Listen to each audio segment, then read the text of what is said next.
Hello friends, कसे आहात? माझ्या या मराठी कुकिंग चॅनलमध्ये आपलं स्वागत आहे. आज आपण नवरात्रीनिमित्त उपवासासाठी साबुदाणा खिचडी बनवणार आहोत. एकदम छान अशी ही खिचडी तयार होते आणि कमीत कमी वेळामध्ये आणि कमी साहित्यामध्ये तयार होणारी ही खिचडी आहे. तर आपण सुरुवात करूयात.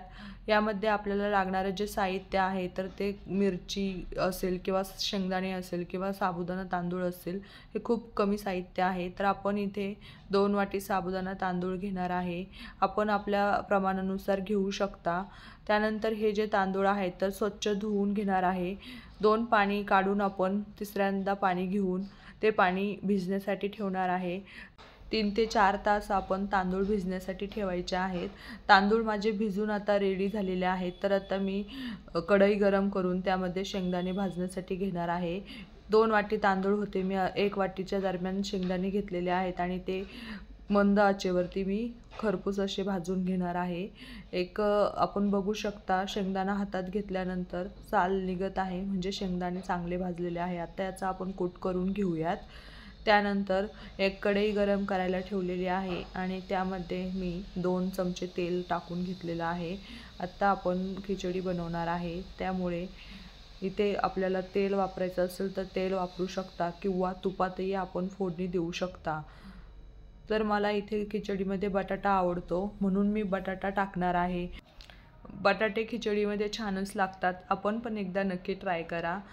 इथे मी 2 छोटे बटाटे घेतलेले आहेत. त्याची साल काढून ते चौकोनी आकारामध्ये कापून घेतलेले आहेत. आपण आपल्याला हवे तसे कट करून घेऊ शकता किंवा बटाटा उकडलेला पण आपण टाकू शकता.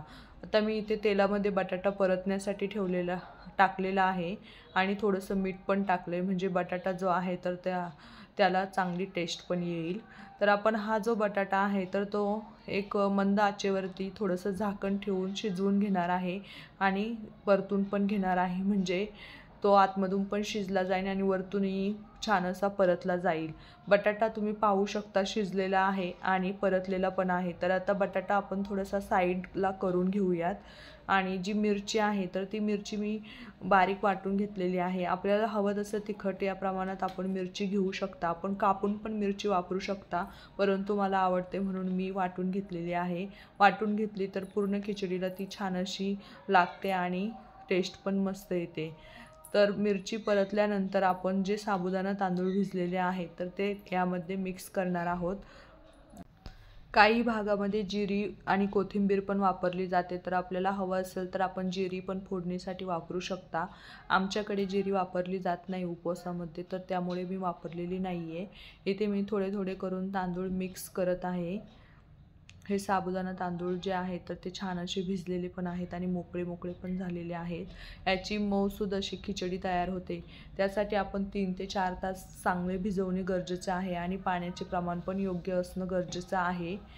आत्ता हे तांदूळ आपण यामध्ये छान असे मिक्स करून घेणार आहे आणि त्यानंतर जे शेंगदाणे मी भाजून ठेवलेले होते तर त्याचा शेंगदाण्याचा कूट बनवून यामध्ये मी मिक्स करणार आहे. शेंगदाण्याचा कूट टाकल्याने खिचडीला जी टेस्ट येते ती खूप छान लागते आणि मोकळी पण होते त्याने खिचडी आणि मऊ पण होते.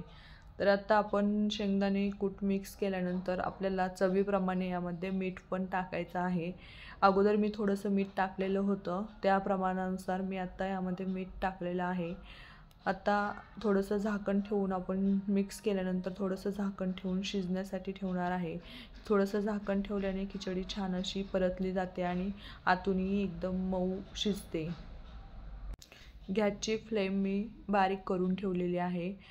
मस्त असं झाकण ठेवल्यानंतर खिचडी वाफेने छान शिजते. त्यानंतर मी थोडंसं तूप पण यावर टाकणार आहे. तूप टाकल्याने खिचडी मऊ राहण्यास मदत होते आणि खाण्यासाठी आपण दुपारी जरी खाल्ली, म्हणजे सकाळी खिचडी बनवली आणि दुपारी पुन्हा जर आपण खात असाल तरी ही खिचडी कडक होणार नाही. तुपाने एकदम मऊपणा येतो खिचडीमध्ये. तर आपण पाहू शकता छान अशी खिचडी तयार झालेली आहे आणि खिचडीचे तांदूळ पण एकदम मस्त असे शिजलेले आहेत. एकदम मऊपणा आलेला आहे. अशी ही साबुदाणा खिचडी आपण एकदा नक्की ट्राय करा आणि कशी तयार होते हे मला कमेंट करून नक्की सांगा. अशाच उपवासासाठीच्या नवनवीन रेसिपी पाहण्यासाठी माझ्या चॅनलला सबस्क्राईब करा, कमेंट करा, शेअर करा आणि लाईक करा. आपल्याला जर माझ्या रेसिपी आवडत असतील तर मला एकदा कमेंट करून नक्की सांगा आणि लाईक करा आणि दुसऱ्या लोकांपर्यंत शेअर करा, म्हणजे तेही रेसिपी बनवून पाहू शकतात. आपण सर्वांनी वेळ देऊन माझी ही रेसिपी पाहिल्याबद्दल थँक्यू.